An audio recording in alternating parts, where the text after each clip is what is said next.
Oui, bonjour tout le monde. Eh bien, aujourd'hui, on va voir comment calculer facilement et rapidement des pourcentages avec Google Sheets. Alors, pour commencer, eh bien, vous avez ici, bien sûr, un tableau avec des données. Et là, c'est un tableau qui concerne les utilisateurs actifs en France dans différents réseaux sociaux, YouTube, Facebook, WhatsApp, etc. Et moi, ce que j'aimerais savoir, eh bien, c'est combien représente la part de YouTube sur l'ensemble, par exemple. Alors, comment on va procéder? On va diviser le partiel par le nombre total. Alors, le partiel, c'est quoi? Eh bien, pour chaque réseau représente une partie. Par exemple, YouTube, c'est 19 millions d'utilisateurs actifs. Eh bien, on le divisera par le nombre total d'utilisateurs. Donc, on va commencer pour l'instant eh bien, à calculer le nombre total d'utilisateurs. Vous sélectionnez eh bien ici tous les chiffres du tableau, vous allez dans la barre et vous allez dans fonction et vous allez aller sur somme. Et là vous recliquez et là nous avons le nombre total d'utilisateurs. Donc on va mettre un libellé, je vais mettre total. Et maintenant on va se placer eh bien, dans la colonne YouTube. Je clique à côté sur la répartition en pourcentage et je vais écrire la formule égale. Ensuite, je vais cliquer sur la cellule B10 qui correspond au chiffre, au nombre d'utilisateurs de YouTube.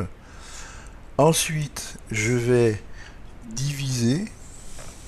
Donc là, on va prendre voilà par eh bien quoi en fait eh bien par notre nombre total qui est ici. C'est le 106.2 en B16. Voilà, et j'ai plus qu'à appuyer sur Entrée. Et là, voilà, le calcul du pourcentage a été effectué. Je vais mettre la valeur calculée en format pourcentage. Donc il suffit d'aller ici dans format pourcentage. Vous cliquez. Là, on m'a mis deux décimales. On peut tout à fait mettre qu'une seule. Donc là, moi, je vais en mettre deux. Ensuite, pour calculer les autres, hein, pour Facebook, la répartition pour Facebook, WhatsApp, Instagram, je vais me mettre dans le coin ici. Vous avez une petite croix noire qui apparaît.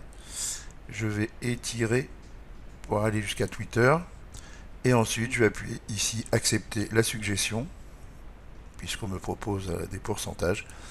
Et voilà, j'ai bien ma répartition pour chaque réseau social qui a été calculée. Alors je peux faire une petite vérification, voir si j'ai bien 100% de répartition. Donc là, ce que je vais faire, c'est que je vais sélectionner eh bien, tous mes chiffres et puis je vais faire la somme.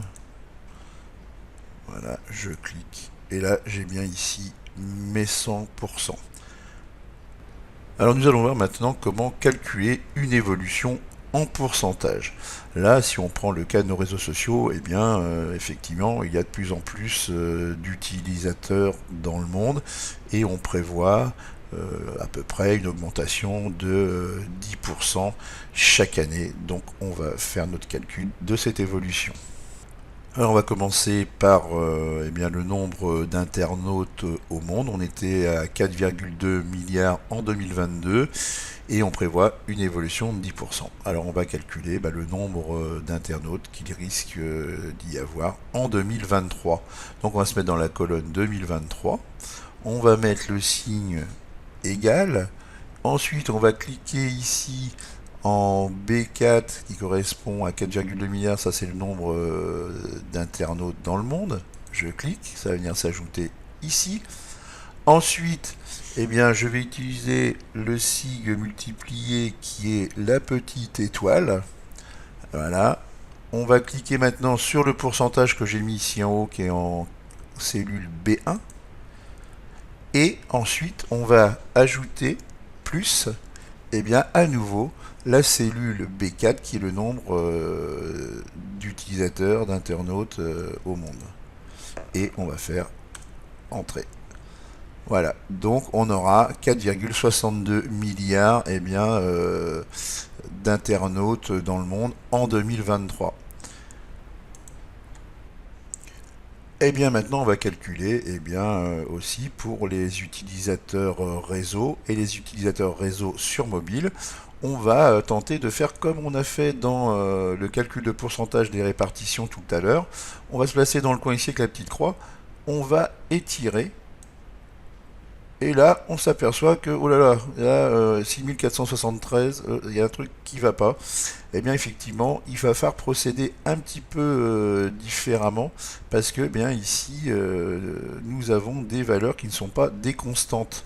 Donc, qu'est-ce qu'on va faire? On va revenir ici. Là, je vais effacer ce que je viens de faire, hein. Vous venez sur la flèche de retour. Là, on va retrouver notre formule.